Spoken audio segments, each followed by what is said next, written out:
Aleluia. Graça e paz, queridos. Graça e paz, queridos.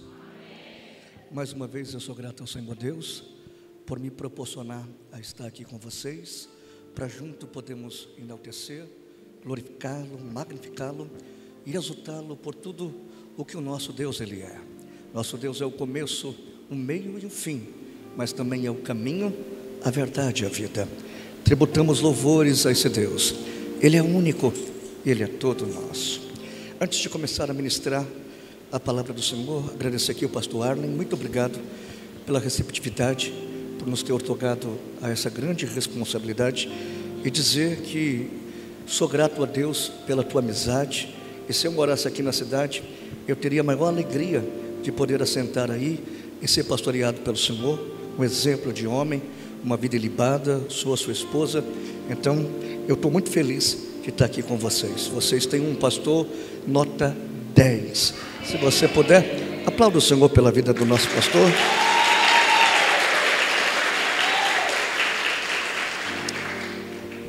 A todos os irmãos pelo carinho, pela receptividade, aos lugares que almocei, tomei café, enfim, Deus possa abençoar vocês, querido. Essa primeira mensagem, eu pedi para que Deus me desse algo que pudesse marcar a vida de vocês, mas pudesse trazer uma nova fase para esta igreja e para a vida de todos que estão aqui. Então o Senhor me levou hoje por um caminho, e eu quero lhe convidar a abrir a sua Bíblia num dos livros mais empolgantes do Antigo Testamento, livro de Cantares de Salomão, ou Cântico dos Cânticos. Eu te ajudo. Você abre no livro de Salmos, folheia mais um pouquinho à frente, vai vir o livro de Provérbios, mais um pouquinho é o livro de Eclesiastes. Não desista. O próximo livro, ele é denominado como livro de Cantares de Salomão. O capítulo é o de número 2, e vamos ler a partir do versículo de número 10, que diz assim: O meu amado fala e me diz: levanta-te, amiga minha, formosa minha, e vem, porque eis que passou o inverno, a chuva cessou e se foi, aparecem as flores na terra, e chegou o tempo de você cantar. Ouve-se o arrulhar das pombas em nossa terra, a figueira já deu seus figos, as vides e flores exala o seu aroma. Levanta-te, amiga minha, formosa minha, e vem, pomba minha, que anda pelas fendas dos esconderijos das rochas escarpadas. Mostra-me o teu rosto, faz-me ouvir a sua voz, pois a sua voz é doce e o teu rosto formoso. Apanha-nos as raposinhas que fazem mal às vinhas, pois as nossas vinhas estão em flor. Eu sou do meu amado, e o meu amado é meu. Amém? Livro de Cantares de Salomão, sem dúvida é um dos livros mais conflitantes do Antigo Testamento. Detalhe, esse livro não foi facultado para qualquer teólogo, para qualquer pessoa, para qualquer cristão. O livro de Cantares de Salomão só consegue entender esse livro aqueles que são apaixonados por Jesus. Quantos são apaixonados por Jesus aqui? Se você é apaixonado por Ele, me permita lhe conduzir numa das viagens fascinantes desse livro. O livro de Cantares, ele tem 3 tipificações básicas.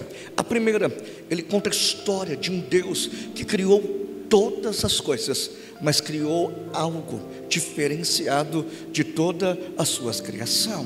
Deus criou os céus, criou os arcanjos, os querubins, as ruas de ouro, os muros de jaspe, mas criou algo ainda maior e incomparável. Criou as galáxias, os planetas, criou a terra abundante entre águas, mares, montanhas, campos verdejantes. Ele criou então você. Você é incomparável a todas as outras criações. O amor de Deus por você, ele é tão profundo que a palavra usada é incomensurável. Pastor, o que é isso? Deus te ama diariamente, diuturnamente, e o que Ele sente por você não aumenta, não diminui. Você, sem dúvida, é a grande criação de Deus. Quantos sentem o amor de Deus aqui essa noite? Você é o único e você é incomparável. A segunda tipificação desse livro vai contar a história de um noivo e uma noiva. Esse noivo está ansioso para poder abraçar essa noiva. Essa segunda tipificação, ela é escatológica, ela é messiânica. Faltaria-me tempo para contar então os detalhes, mas só para ensiná-los, motivá-los. Essa segunda fase desse livro conta a história do arrebatamento da igreja, conta a história aonde seremos arrebatados. E eu afirmo a vocês essa noite, o arrebatamento não é um conto de fada ou uma história esquecida.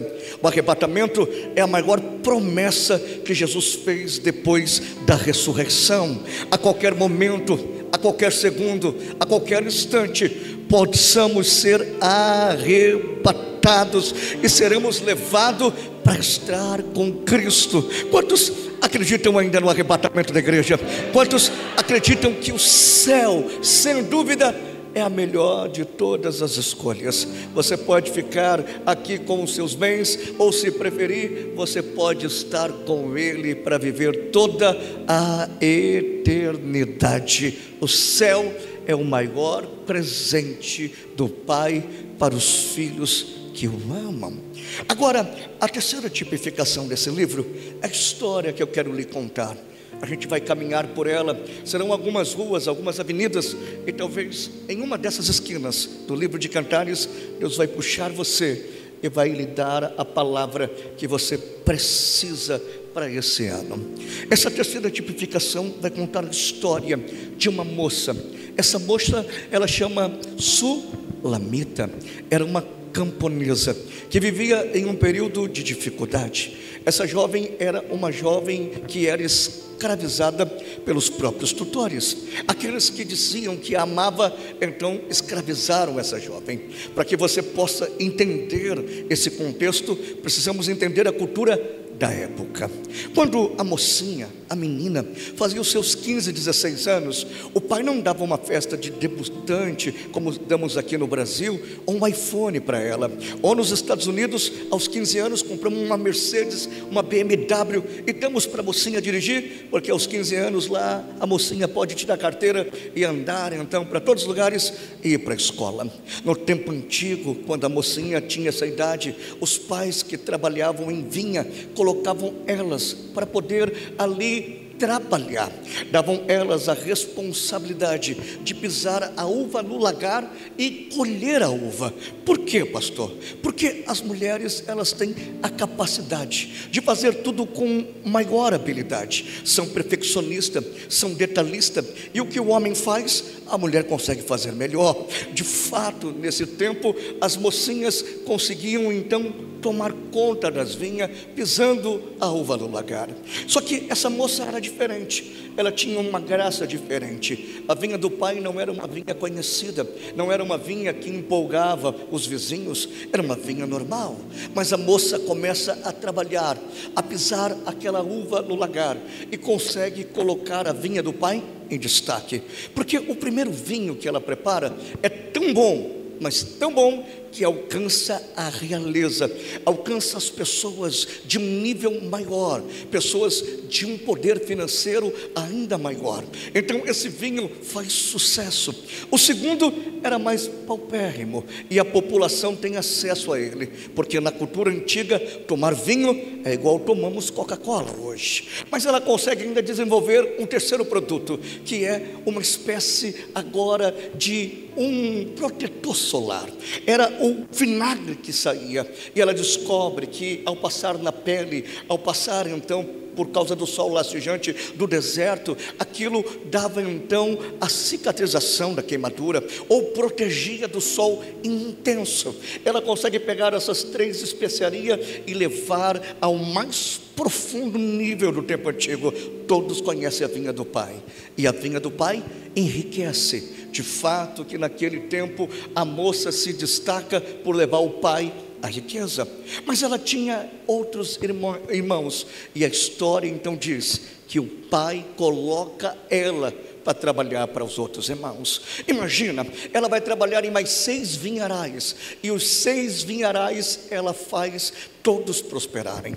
Mas uma jovem que trabalha como escrava, que não é remunerada, uma jovem que trabalha para os irmãos e que não recebe pagamento, simplesmente fica triste, frustrada. Enquanto todos estão casando, enquanto todos estão vivendo uma vida transformada, a jovem se torna uma jovem triste, frustrada, e uma jovem que parecia que a história dela ia terminar desse jeito. Ela enriquece a família, deixa o pai vivendo uma vida abundante, os irmãos vivendo uma vida abundante, enquanto ela está vivendo uma vida simples e escravizada. Parece que os seus dias vão passar. Quem sabe ela pensa que não irá casar, ter filhos, ter a vida dela. A história dela é melancólica, parece que terminaria desse jeito. Mas do outro lado da história, quem aparece? Aparece a mente brilhante da Bíblia Sagrada. E abaixo de Jesus é a mente da criação, Salomão. Salomão conquista todos os reinados antigos, conquista todos os aplausos. Os reis, as rainhas viajam milhares de distantes de quilômetros para aprender com um grande erudito, com um mestre, Salomão. Salomão empolga as pessoas, porque ele era tão sábio, mas tão sábio, que antes de alguém fazer uma pergunta para ele, ele já tinha a resposta. Esse rei então está sendo vocacionado, aplaudido por todos os lugares. E esse rei ganha presente. O que dar a um rei, Amágio, cuja a fortuna é quase que incontável? O que dar a um rei cuja a literatura está na sua mente? Havia escrito 3 livros, 3.000 provérbios, e ninguém tinha o sapiencial, a sabedoria de Deus repousava sobre ele. Como presenteá-lo? Então esse rei ganha jovens, princesas, a moça mais bonita do Egito, a filha do faraó, a filha do rei do Líbano, enfim, aonde ele passava, ele ganhava uma moça, uma princesa. E a história então diz que Salomão teve 700 mulheres, 300 concubinas, e se você contar a rainha de Sabá, que gerou um filho a ele, chamado Menenique, o maior rei da Etiópia, você vai dizer: pastor, 1.001 mulher, eu só tenho a minha, e aguentar a minha é tão difícil. Imagina você lidar com um caos de 1.000 mulheres. Nem Salomão, em toda a sua sabedoria, aguentaria lidar com esse caos. O que acontece então? A mente brilhante dele cria o primeiro condomínio fechado das princesas. Ele traz essas moças, essas princesas, para resistir nesse condomínio. Esse condomínio custearia todas as despesas, tudo o que elas precisariam, mas havia uma palavra firmada ali: quem sabe o dia quando o rei escolher uma esposa para casar, uma de vocês será a rainha de Jerusalém. Quem não queria ser a rainha de Jerusalém? A cidade que estava em evidência, a grande capital de Israel. Enfim, a promessa estava ali. Só que Salomão não quer casar. Salomão está construindo, está mudando a história daquele país. Ele muda então a história de Jerusalém, constrói o grande templo, faz então a cidade ter segurança. A cidade é chamada a cidade do ouro e da prata, vira a capital da medicina. É dali que desenvolve as grandes vacinas, ou a tecnologia antiga de cura para as pessoas. É dali que vem então a ideia de grandes construções. Salomão pega a capital e transforma então na cidade da maior economia do mundo antigo. Todos queriam estar ali.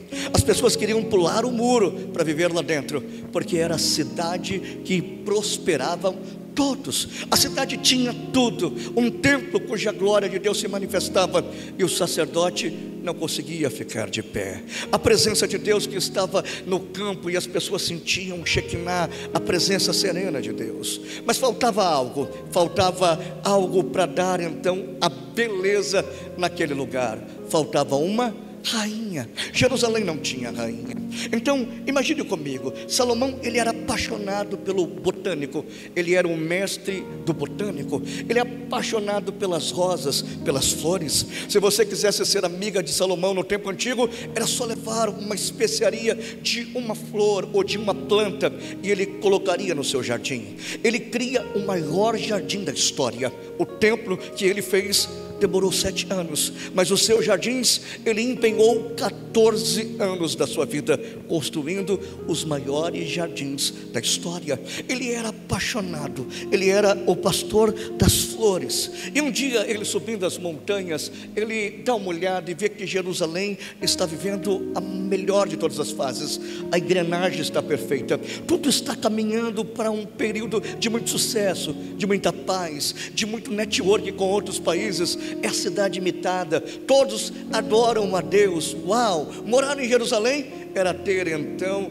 a grande graça de Deus em estar em um lugar que alcançou praticamente tudo. Mas olhava para o trono e não tinha uma rainha. Quando ele está pensando, ele dá uma olhada para o lado e num pequeno outeiro tem uma jovem que está pisando uva no lagar.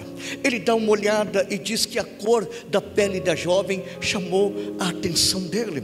De tanto ela trabalhar no sol lascejante, escandescente, ficou igual aqui as mulheres do povo aqui do Pernambuco, o povo do sertão, um pouco mais bronzeada, as morenas. De fato, o que chama a atenção é a cor da pele. Agora imagine, o rei se aproxima da jovem. Imagine o grande erudito, o homem que professa palavras que encantam o mundo pelo jeito que fala, pela sabedoria, conversar com uma jovem simples que é da roça, que está trabalhando, pisando uvas no lagar. A Bíblia não diz o que eles conversaram, mas ela dá detalhes. Ao terminar a conversa, ele diz para ela: olha, quando for a Jerusalém, me procure, eu vou estar lá. Ele não diz que era o rei, a Bíblia não dá essa informação que ela parece saber que ela é o rei, mas ele dá a informação a ela: eu moro lá, o dia que você for, me procure. Salomão volta então para o seu palácio depois de uma tarde com uma conversa. Ela volta para sua casa. Dia seguinte, a jovem acordou, e quando ela acordou, ela não conseguiu tomar o café da manhã. Ela também não conseguiu almoçar. Imagina, ela sentia arrepios no corpo, o coração disparava, a mente estava totalmente tão rápida que ela sentia coisas que ela nunca sentiu.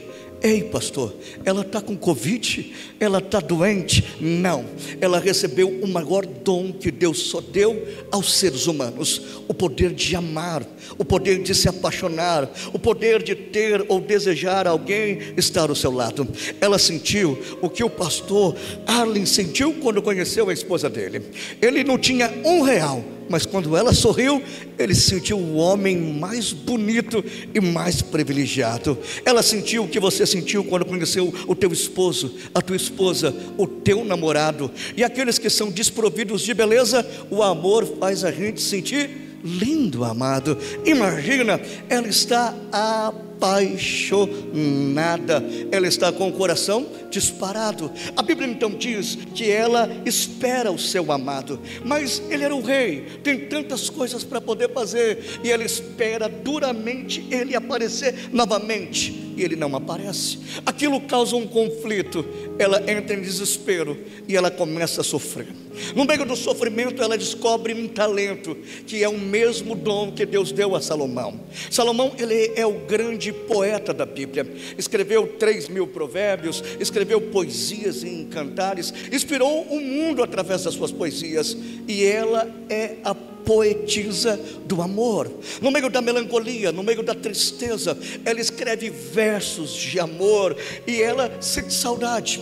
Um dia ela grita desse jeito: eu estou desfalecendo de amor, eu estou morrendo de amor. Cadê o meu amado que não aparece para mim ver? Cadê esse homem que não aparece aqui? Isso causa um grande sofrimento. Ei, pastor, as pessoas morrem de amor? Quase, amado. Essa fase da vida não é tão fácil, mas amar a pessoa certa e amar aquela que Deus nos deu, sem dúvida, é a grande bênção do Senhor para o ser humano. Só que homens e mulheres são diferentes.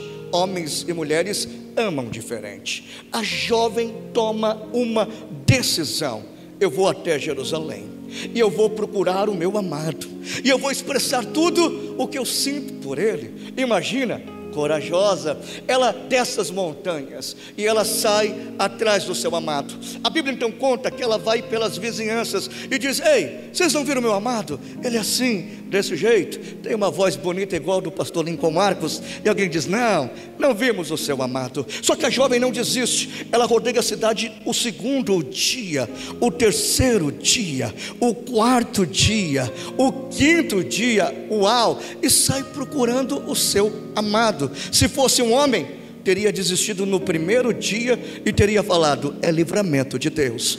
Mas era uma mulher, e a mulher tem a graça diferenciada. Homens e mulheres amam diferenciado. Homem, ele aprende a amar desde pequenininho, ama, deixa de amar, volta a amar. Mas não existe um ser que ama com tanta intensidade do que uma mulher. Quando amam, amam, e quando deixam de amar, só se Deus descer do céu e mudar todo o sistema dentro delas. Isso de fato é uma realidade. Só que homens, amado, lidam com isso diferente de mulheres. As mulheres têm coragem. Por exemplo, nos Estados Unidos, se um homem fizer isso que fazem aqui no Brasil, ele seria preso. Por exemplo, não sei se aqui no sertão tem alguém que faz isso, mas lá em São Paulo, onde eu tenho também casa permanente, os homens, quando estão apaixonados, eles param aqueles carros de som em frente à casa da sogra e faz aquela serenata horrível, e o pai da moça quer pegar ele logo no primeiro dia. A mãe já não gosta dele, e a moça está atrás da janela trêmula dizendo: ele é maluco, mas ele me ama. Tem que ser doido para fazer um negócio desse. Tem alguém que faz um negócio desse aqui? Nos Estados Unidos isso é crime, amado. Mas a mulher, quando ama aqui no Brasil, o que ela faz?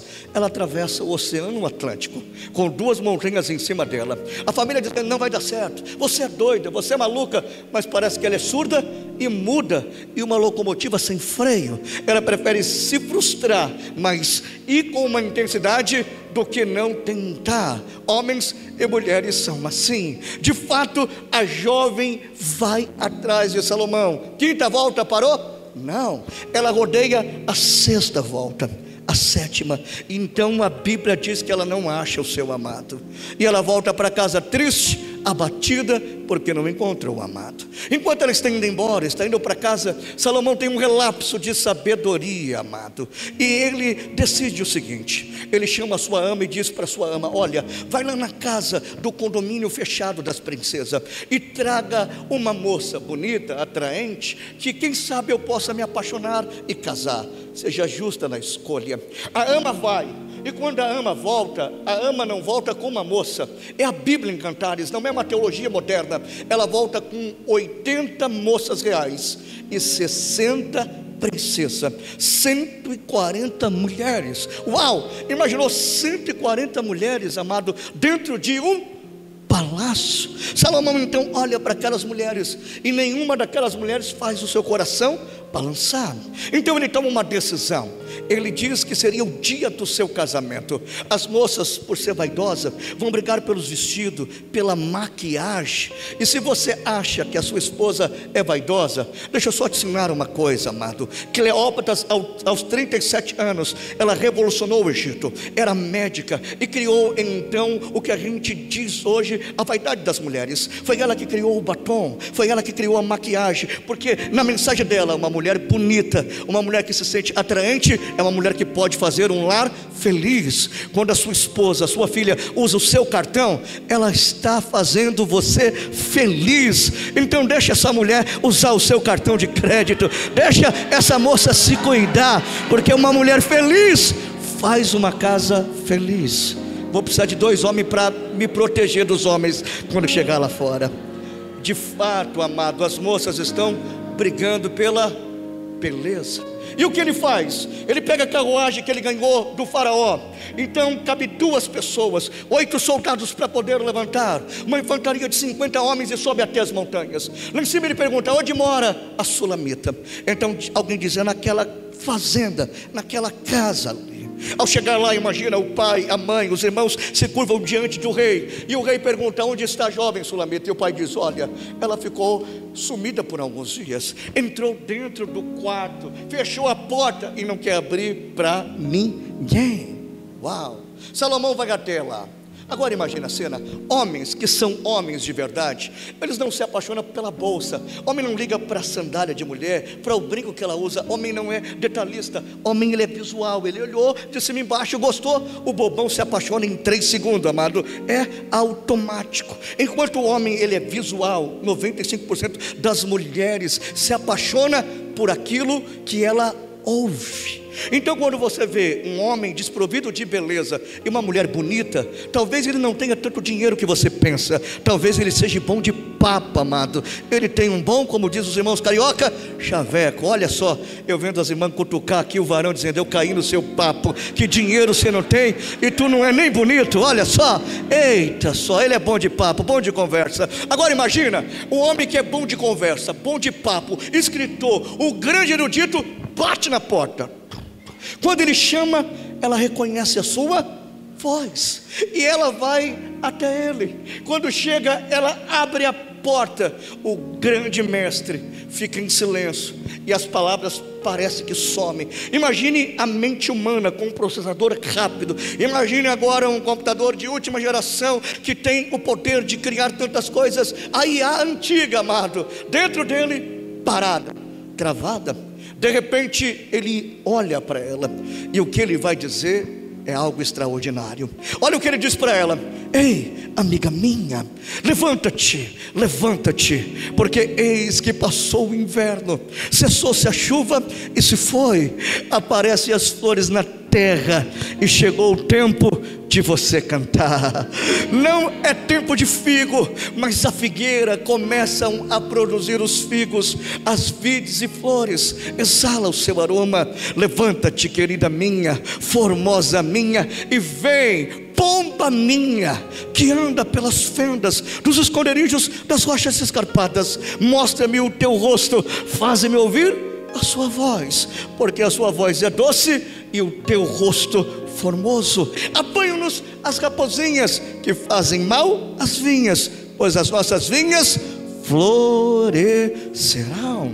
Ao terminar de falar essa palavra, a jovem está toda trêmula. Pastor, ele está profetizando? Não, ele está pedindo ela em casamento. É uma poesia de amor. Ao terminar a poesia, a moça não sabe o que é mão direita e mão esquerda. Ele então abraça a jovem, diz que é o rei. Imagine comigo, ela entra então na carruagem e ele vai contando tudo para ela. Ao chegar lá em Jerusalém, ele quer mostrar a jovem ao povo. O rei não governa para o palácio só, o rei governa para todos. Agora ela está ali e o povo grita ali que o rei escolheu uma amada, que o rei agora tem uma esposa. Só que quando ela entra dentro do palácio, tem 140 mulheres, todas lindas, arrumadas, estão perfumadas, estão com as suas maquiagens, todas querem encantar o rei. Tem a dança da noite. A jovem acanhada fica escondida ali no meio do povo. Imagina,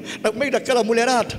E aí o rei levanta a mão, chega em frente do seu trono, e quando ele levanta a mão, todas param de dançar.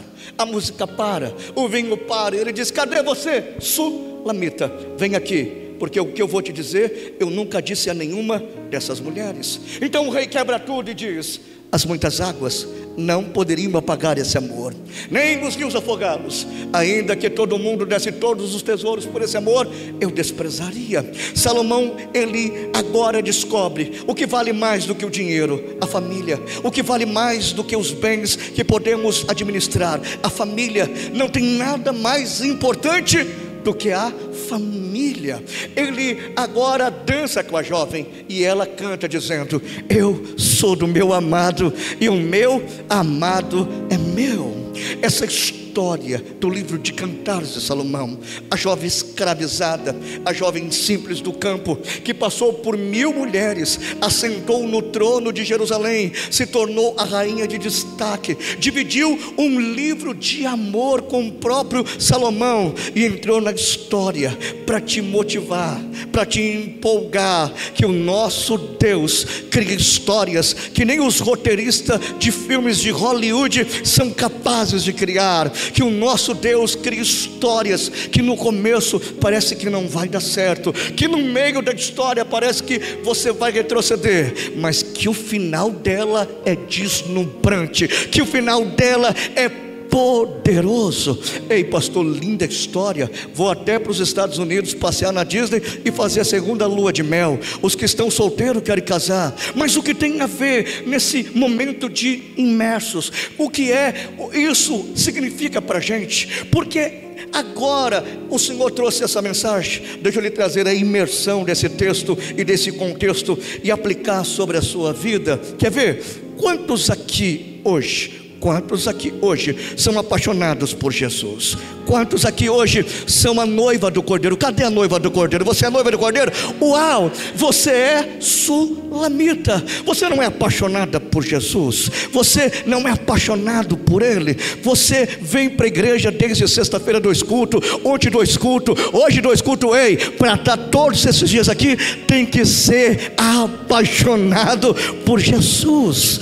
Mas você não veio aqui por causa do pastor Lincoln Marcos, você não veio aqui por causa da pastora Mísia que ministrou ontem, você não veio aqui por causa do pastor Arlen, você veio aqui porque você é apaixonada por Jesus. Você é apaixonado por Jesus. Ele é o seu tudo, é nele que você se completa. Ele é o amado da sua vida, Ele é o amado da sua alma. E todas as vezes que você vem aqui, você é surpreendida por Ele. Mas talvez você entrou nessa imersão abatido, triste e dizendo: pastor, esse é um pior ano da minha vida, porque 2024 foi um ano de turbilhão, de perdas, e esse ano eu perdi as forças para poder continuar. Eu estou sem ritmo. E aí, o que eu faço? Você já viu uma poesia empolgar alguém? Sim, nas histórias a gente vê sempre. Agora, você já viu uma poesia bíblica mudar a história de pessoas? Não, pastor.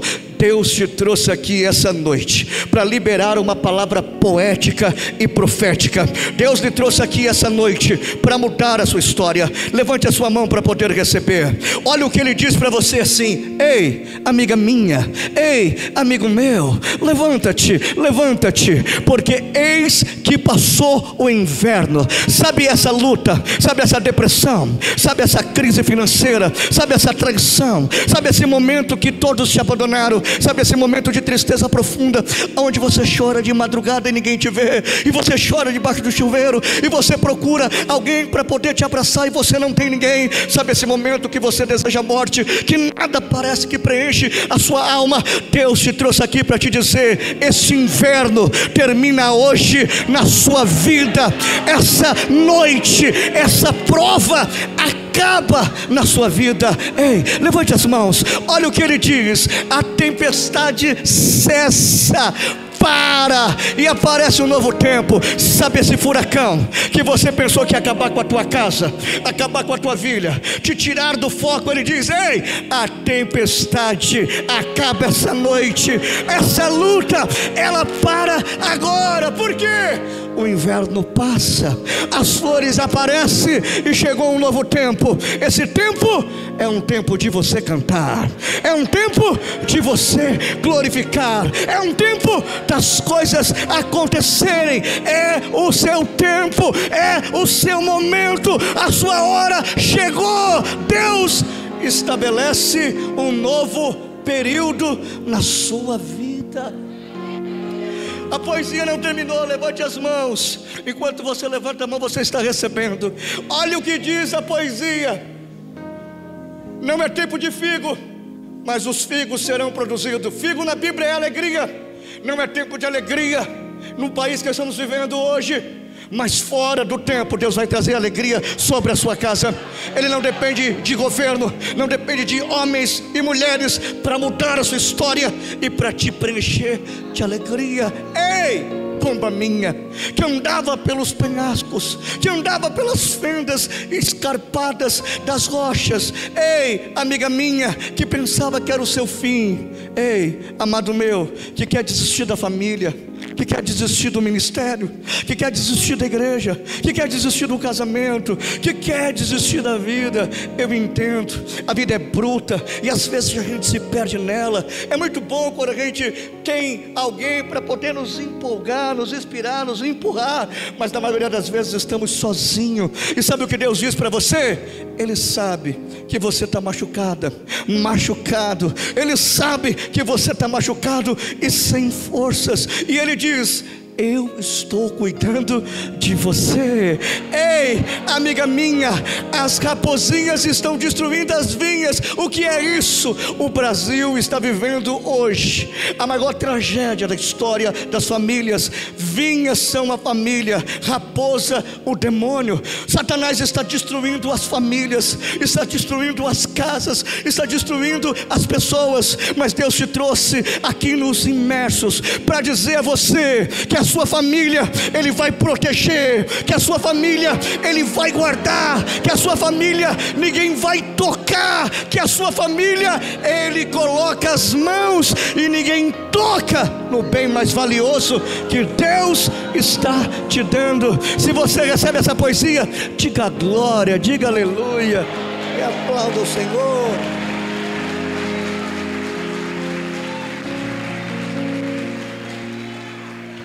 Ei, eu tenho uma palavra profética agora para vocês. Eu sei que a gente vive num mundo de competição.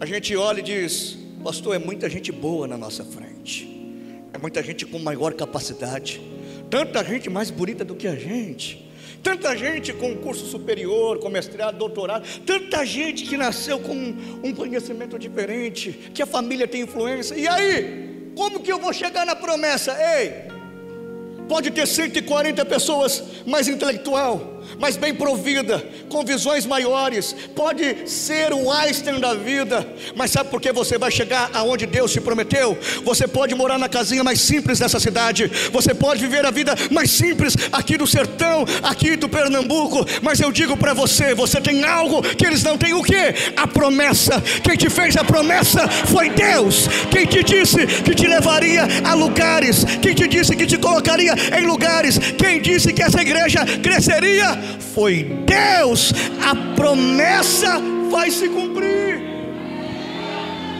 Então ânimo, acredite, moça. Se Deus disse que você vai ter um casamento de conto de fato, Ele vai te dar. Se Deus disse que vai te levar para outros países, vai acontecer. Se Deus disse que a sua casa vai ser a mais bonita da cidade, vai acontecer. Se Deus disse que você vai se tornar o próximo prefeito, o grande vereador, se você vai se tornar alguém que vai mudar a história desse lugar, ei, vai quebrar o sistema, Deus vai cumprir, porque quem te prometeu foi Ele. Então volte a acreditar na promessa, volte a acreditar naquilo que Deus te disse. Está no fundo do poço e ver então a montanha é muito difícil, mas eu vim aqui hoje trazer de Deus esta palavra. Você vai chegar no seu lugar de destino. O lugar que você nasce não define o destino que Deus tem para você. O lugar que você cresce não define a promessa que Deus te fez. Então acredite, Deus tem o palácio preparado para você. E o que é o palácio? A promessa. O que diz vai se cumprir na sua vida. Ei, o inverno vem. Aqui vocês não tem inverno, é de vez em quando um friozinho. Onde eu morava em Salt River, em New Jersey, eu já peguei menos 20. Você sai para casa, amado, e o nariz congela, que se você fazer assim, você quebra o nariz. Você pega uma chaleira de água quente, fervendo, abre a porta e joga. Antes da água cair, ela está congelada. O que é inverno na Bíblia? Inverno é um período de perdas, de tristeza, de morte, de angústia. de frustração, de decepção. Inferno na Bíblia é aquele período que as pessoas te trocam, te abandonam. É aquele momento que você corre e nunca sai do lugar. É aquele momento que você está lutando tanto tempo, mas parece que nada vai dar certo na sua vida. Inferno na Bíblia, você pode ter a maior condição, mas fica blindado por um período que as coisas não avançam. Inverno na Bíblia, Deus permite, não para te poder destruir ou te abater, não, Deus permite para poder te capacitar. Porque na Bíblia o inverno, o único que pode estar ali é Deus. Então, você pode estar dizendo: pastor, estou passando a pior fase da minha vida. É natural. Essa igreja já passou momentos de inverno, momentos que alguém pensou que as portas fechariam, momentos que alguém pensou que por ter alguns anos passou a fase. Mas Deus me trouxe aqui para ativar essa promessa na sua vida. O inverno passou, essa luta ficou para trás. Pastor, o que é então a primavera? É o tempo dos sonhos, das realizações e da promessa. A primavera no mundo bíblico é o período aonde Jesus marca a sua vida. Por que ninguém pode romper a primavera da sua vida e tirar a promessa? Porque quem inaugurou ela foi Cristo. Me permita por 2 minutos te conduzir por essa história.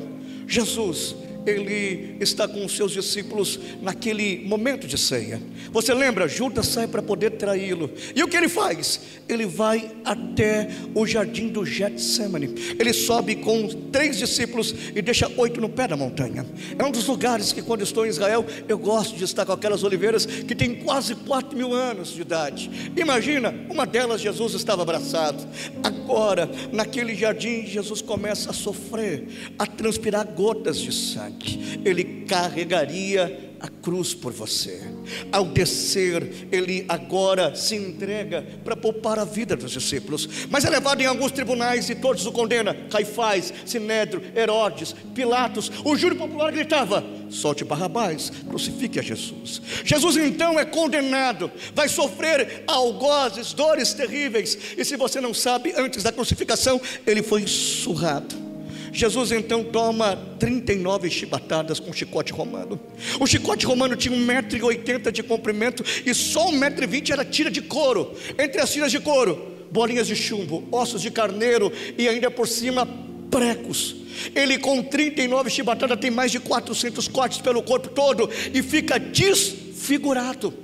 Um grande historiador chamado Eusébio de Cesareia diz que com 15 chibatadas os homens colocavam os pancas e os rins para fora, de tamanha violência da surra. Jesus então recebe uma coroa, uma planta chamada Spina crucis, conhecida pelo tamanho de um dedo os espinhos. Fizeram então uma coroa de 73 espinhos, colocaram na sua cabeça e bateram com um pedaço de cana, e os espinhos romperam todo o sistema nervoso. Imagina, joga um manto sobre ele, e agora ele é levado para tirar sorte. Arrancam então o manto, o corpo que estava cheio de sangue, com feridas abertas, ao secar vem pedaço de carne. É levado então agora para carregar a cruz. A cruz latina tinha cerca de 70 quilos. Ele carrega por alguns metros e não consegue mais. Simão, o sirineu, o ajuda. E quando chega no Gólgota, pregos de 15 centímetros são perfurados nos seus punhos. E o que sustenta ele naquela cruz era o amor que ele tem por você. É o amor pela humanidade.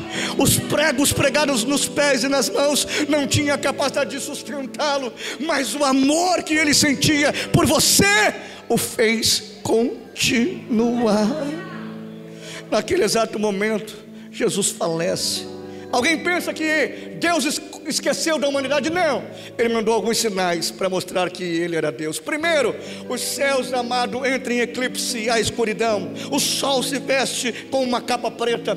Agora mortos ressuscitam e entram na cidade. A terra então começa a tremer. Só um detalhe: a terra ela é feminina. Se você colocar a semente, nasce. Ela é igual à mulher, ela tem um útero, e é chamado de placas tectônicas. Quando as suas placas se tocam, se estremece, a terra tem dores no ventre, como uma contração menstrual ou de parto de fato. E quando a terra está tremendo, ela está em dores. A mãe está em dores, a terra está sendo chacoalhada. Tiram Jesus da cruz, levam a uma tumba vazia. Ei, A sexta-feira à tarde foi muito triste. São mais ou menos 40 horas até o domingo pela manhã. Mas no domingo pela manhã, Jesus ressuscita. E ao ressuscitar, Ele ressuscita a tua esperança. Ao ressuscitar, Ele ressuscita a tua primavera. Ao ressuscitar, todo o poder é dado a Ele nos céus e na terra. Ele manda nos céus, Ele manda na terra. Ninguém chega ao Pai a não ser se passar por Jesus. A sua história não é regada com água, a sua história foi regada com sangue. Vai acontecer. Jesus ressuscitou.